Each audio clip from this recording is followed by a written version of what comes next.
నేను డాక్టర్ని. కొద్దిగా కోర్టు కొట్టిటైనప్పటికీ నేనే ఇక్కడ డాక్టర్ని నేనే.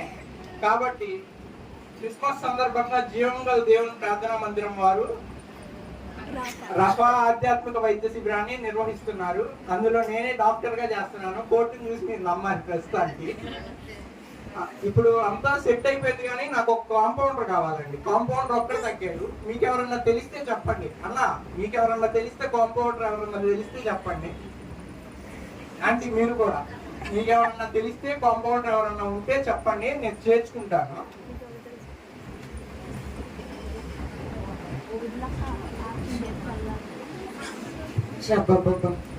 బాగానే కట్టారు. అందరు నా వందనాలండి. నా పేరు ఆనందం అండి. నా జీవితంలోనే ఆనందం లేదు.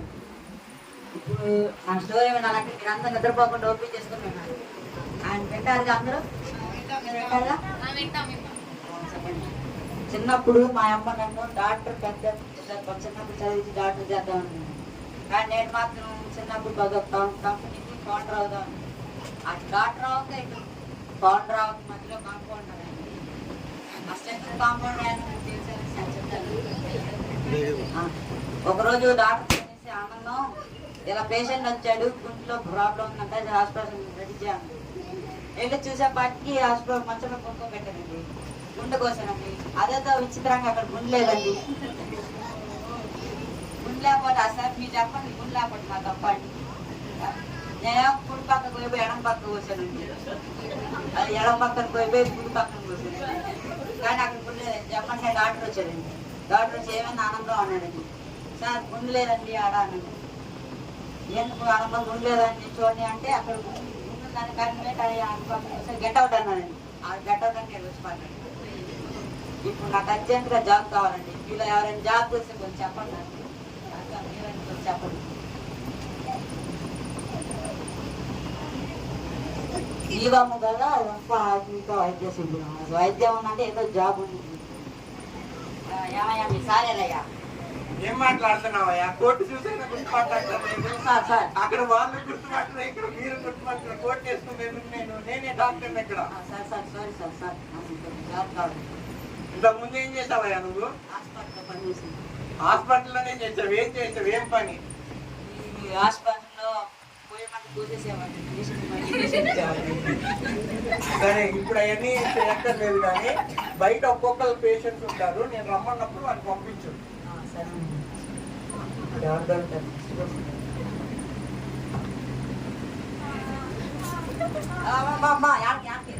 నీకెందుకు చెప్పాలయ్యా? నేను చెప్పనుకో. సరే, నేను చూస్తా. నాకు నువ్వు అక్కడ పక్కన ఉంటాయి. ఆనందం అయ్యా, ఆనందం ఎక్కడికి?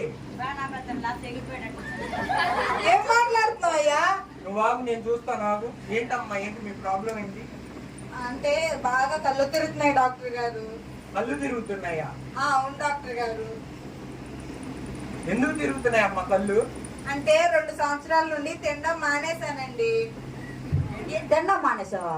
ఎవరైనా చావడం మానేస్తారు, స్కూల్కి వెళ్ళడం మానేస్తారు. నువ్వేంటమ్మా విచిత్రంగా తినడం మానేసా అంటూ? ఏదండి విచిత్రంగా? నేను చూస్తా. నాకు అయ్యా, ఎందుకంత కంగారు పడుతున్నావు నువ్వు? సరే, ఇట్లమ్మా.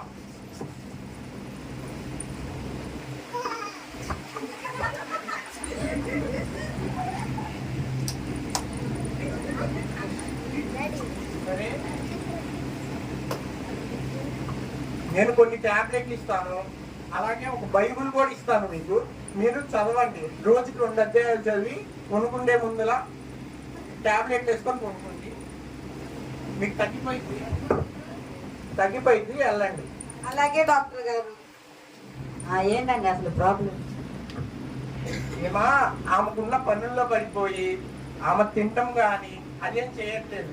ఇప్పుడు ఈ లోకంలో మనం ఎన్నో రకాలుగా బిజీ లైఫ్ ని జీవిస్తూ ఉన్నాము. మనము ఈ శారీరకంగా అన్నం తినకపోవటం వల్ల మనం ఎంత నీరసించిపోతామో, ఆధ్యాత్మికంగా కూడా బైబిల్ చదవకపోవటం, ప్రార్థన చేసుకోకపోవటం, వాక్యం వినకపోవటం వల్ల మన ఆధ్యాత్మిక జీవితం కూడా అడుగంటిపోతుంది.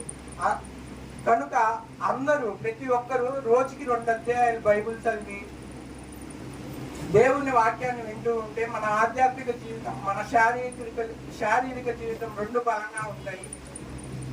నెక్స్ట్ వేరే వాళ్ళు పిలవండి.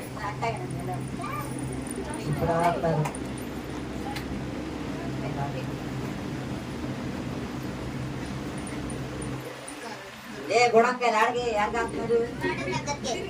నాకు చెప్పండి, నేను చెప్తాను సార్. చెప్పబోయే డాక్టర్కే చెప్తా. మీరు పిల్లలు ఎత్తుపే వాళ్ళ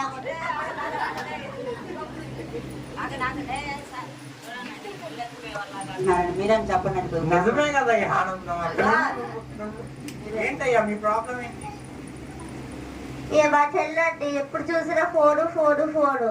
నిద్రలో కూడా ఫోను ఫోను ఫోను. అసలు కొనుక్కోవట్లేదు. అసలు కొనుక్కోవట్లేదా? ఎప్పటి నుంచి అయ్యా ఇలాగా? కరోనా నుంచి. ఫోన్ తీస్తున్నా ఏడుస్తుందా పాప? బాగా చెక్ చేద్దాం ఒకసారి. ఫిక్స్ వచ్చినట్టు కొట్టుకుంటున్నారు. సరే ఒక నిమిషం ఆగయ్యా, నేను చెక్ చేసి చెప్తాను.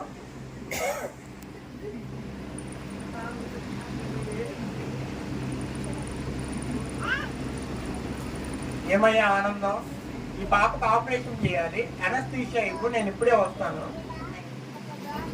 మీ అందరికీ ఒకటి తెలుసా? నాకు అనస్థీషియా కాదు, ఒక చిట్కా తెలుసు, అది చూసి చూపిస్తాను చూడండి. మా పాప నీకు తెలుగు చాలా తెలుసా? అయితే ఆగింది ఒకసారి సరే నీకు ఐఫోన్ ఇస్తాను. ఆది అంత దేవుడు భూమిని ఆకాశాన్ని సృజించాడు. చూసారా చిట్కా ఎలా పనిచేసిందో? డాక్టర్ గారు రండి, అయిపోయింది. ఏమయ్యా ఆనందం, ఇప్పుడే కదా వెళ్ళాను, అప్పుడే ఇచ్చి కొనుక్కోబెట్టావేంటి? పని మంచి పనోడి దొరికావయ్యా. థ్యాంక్స్ అండి. సరే ఇక్కడ ఆపరేషన్ చేయాలి.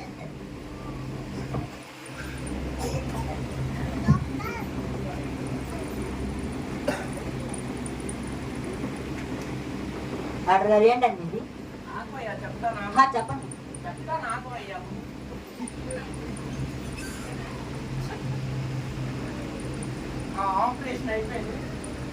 ఆపరేషన్ అయిపోయింది, ఒకసారి చెక్ చేసుకోండి పాప ఎలా ఉందని.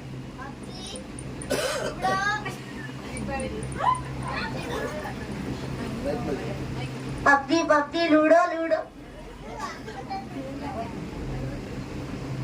వాళ్ళు చేశారండి డాక్టర్ గారు. ఇప్పుడు లేవట్లేదు. సరే అయ్యా, మీరు వెళ్ళండి, పాపను జాగ్రత్తగా చూసుకోండి. ఒక 2 రోజులు ఫోన్ దూరంగా పెట్టండి. ఏంటండి నేను చెప్తాను, చెప్పండి. ఇప్పుడు పిల్లలందరూ ఫోన్స్ కి అడిక్ట్ అయిపోయి ఈ లోకంలో ఏం జరుగుతున్నా పట్టించుకోకుండా ప్రతి ఒక్కరు ఇప్పుడు తినేటప్పుడు ఫోన్ ఉండాలి, ఆడుకునేటప్పుడు ఫోన్ ఉండాలి, బయట వాళ్ళతో ఆడుకోకుండా ఆ ఫోనే ఒక జీవితం అనుకొని అలా జీవిస్తున్నారు. ఇప్పుడు మనం నిర్గమకాండంలో తెలియజేసిన రీతిగా దేవుని వాక్యం పిల్లల తలకి బాసికంగాను చేతికి కంకణాలుగాను కట్టుకోమని చెప్పారు. అలాగా మనము ఫోన్లు ఇవ్వకుండా, ఫోన్లో ఇచ్చినా కూడా దేవుని వాక్యం కానీ దేవుని పాటలు కానీ అలా పిల్లలకి ఇప్పటి నుంచే నేర్పించే విధంగా మనం చూసుకోవాలి.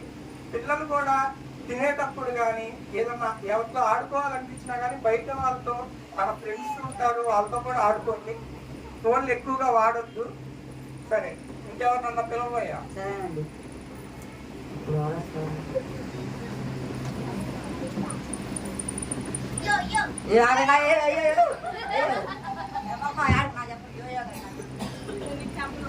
చెప్పండి అమ్మా, నేను నాకు చెప్పండి.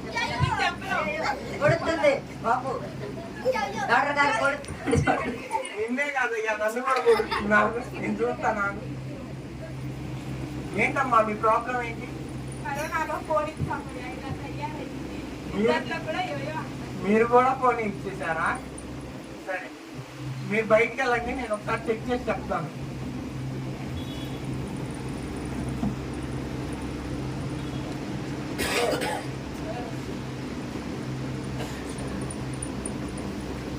తినకు కూడా ఆపరేషన్ చేయాలయ్యా, అనస్థీషియా ఇవ్వు, నేను ఇప్పుడే వస్తాను.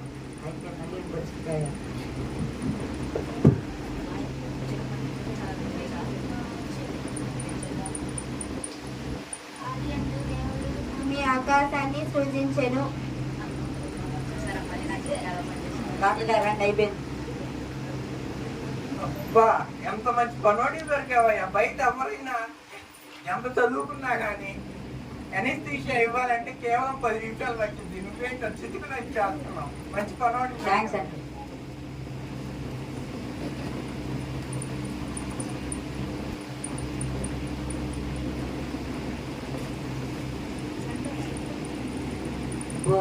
ఫేస్బుక్, ఇన్స్టా,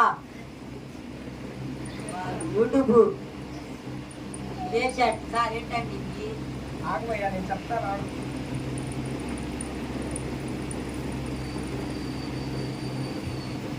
ఆపరేషన్ అయిపోయిందమ్మా. టాబ్లెట్లు అవన్నీ ఇచ్చాను. జాగ్రత్తగా చూసుకోండి అప్పుడు 2 రోజులు. ఇప్పుడు ఏం చేద్దాం? ఇందాక మనం చూసిన విధంగానే ఇప్పుడు కూడా ఫోన్ కనెక్ట్ అయిపోయి సోషల్ మీడియాలో యూట్యూబ్, వాట్సాప్, ఫేస్బుక్ అంట అన్ని చూస్తూ పిల్లలు ఏమైపోతున్నారో కూడా తెలియకుండా ఉంది. ఫోన్ని కనిపెట్టింది మనం వాడటానికి, ఫోన్ మనల్ని వాడటానికి కాదు. కాబట్టి ఇదంతా దృష్టిలో పెట్టుకొని ఎవరికి, పిల్లలకు కానీ పెద్దోళ్ళు కానీ, నేటి సమాజంలో పెద్దోళ్ళు కూడా పిల్లలాగే ఉన్నారు. ఫోన్లు ఎక్కువ వాడటం కానీ అలా జరుగుతుంది. కాబట్టి అందరూ ఎంతవరకు మితమో అంతవరకే వాడండి. నెక్స్ట్ వేరే పేషెంట్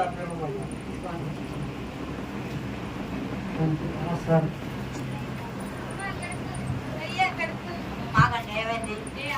మేము అసలే రిచ్ ఆగండి. మేము డాక్టర్తోనే మాట్లాడుతున్నాం. ఏమయ్యా ఆనందం, పెట్టింది ఎందుకు? ఒక్కొక్కరిని కనుక్కొని పంపిమన్నాను కదా. ఎవరు నీకు చెప్పకుండా నా దగ్గరికే వస్తున్నారు. సరే నేను చూస్తాను. నాకు డాక్టర్ గారు కడుపు నొప్పండి నైట్ నుండి. ఏం తిన్నారమ్మా? నైట్ KFCకి వెళ్ళి ఫాస్ట్ ఫుడ్ మొత్తం తిన్నామండి. బర్గర్లు, పిజ్జాలు మొత్తం అండి. ప్రతిరోజు అంతేనమ్మా? అవునండి, మేము ఇంట్లో ఏం వండుకోమండి. అన్ని బయట నుండే తెచ్చుకుని తింటామండి. మేము అసలే రిచ్.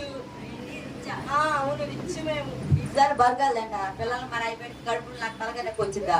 అసలే ఇంటికి సరే నువ్వు ఆగమయ్యా, మాట్లాడు.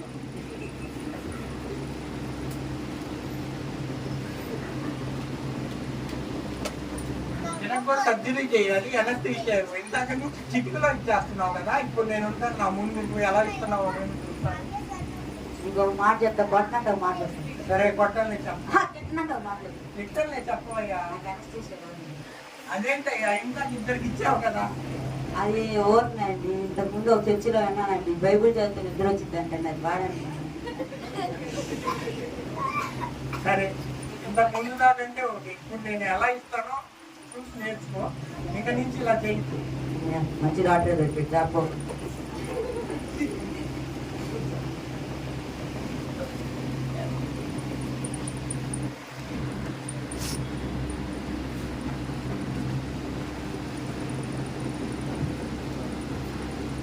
బర్గరు, పిజ్జా, నూడిల్స్ ఏనండి పెట్టి, ఏనండి అసలు పెట్టి. సరే సర్జరీ అయిపోయిందమ్మా. 2 రోజులు ఫాస్ట్ ఫుడ్ పెట్టకుండా ఇంట్లోనే వండి పెట్టండి. సరే.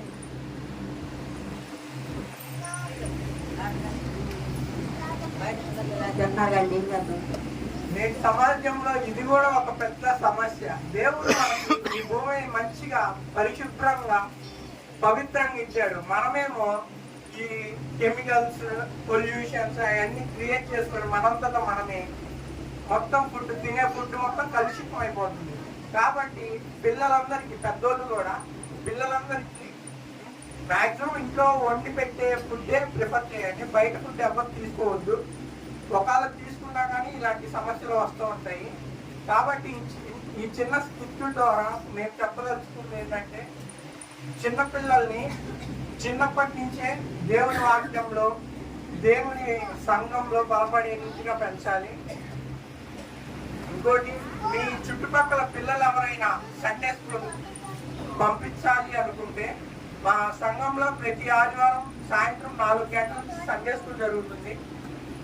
సో మ్యాక్సిమం అందరూ పిల్లల్ని టైం వేస్ట్ చేయక, ఫోన్ ఇవ్వకుండా, ఇట్లా సండే సాయంత్రం 4 గంటలకి సండే స్కూల్ జరుగుతుంది, అక్కడికి పంపించి దేవుని వాక్యంలో బలపడే విధంగా చేసుకోవచ్చు. ఇంకోటి ఏంటంటే, బైబిల్ కనిపెట్టడానికి మనకు సుమారు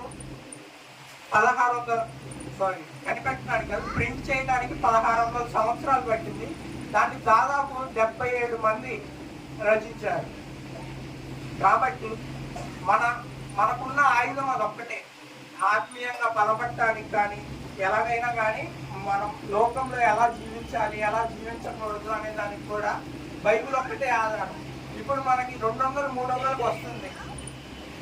వచ్చిన దాంట్లోనే మనం ప్రతిరోజు 2 అధ్యాయాలు కానీ అలా చదువుకుంటా మన ఆత్మీయ జీవితాన్ని బలపరుచుకోవాలని ప్రార్థిస్తున్నాము. ఈ క్రిస్మస్ సందర్భంగా మీరు ఒక మంచి తీర్మానం తీసుకోండి. రోజుకి 2 అధ్యాయాలు చదువుకొని దేవుని వాక్యంలో బలపడండి.